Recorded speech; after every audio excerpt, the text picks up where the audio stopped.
আসসালামু আলাইকুম। আজকে আমরা যাচ্ছি বাংলাদেশের সবচেয়ে ভাইরাল একটা জায়গাতে। বর্তমানে এই জায়গাটায় টিকটক বলেন আর ফেসবুক বলেন, সবচেয়ে ট্রেন্ডিংয়ের জায়গাটা হচ্ছে ওই জায়গাটা। তো আমরা যাচ্ছি আজকে ওই জায়গাটা দেখাইতে।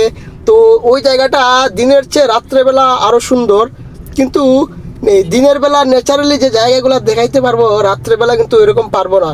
আর এখানে আরেকটা বিষয় হচ্ছে, সন্ধ্যার পরে কিন্তু এখানকার যে পুলিশ প্রশাসন পাবলিককে লাঠিপেটা করে এখান থেকে সরাই দিতে বাধ্য হয়। কারণ পাবলিক এখানে এত পরিমাণে যায় যে রাস্তা ব্লক হয়ে যায়, মানে গাড়ি চলতে পারে না, এরকম একটা অবস্থার সৃষ্টি হয়।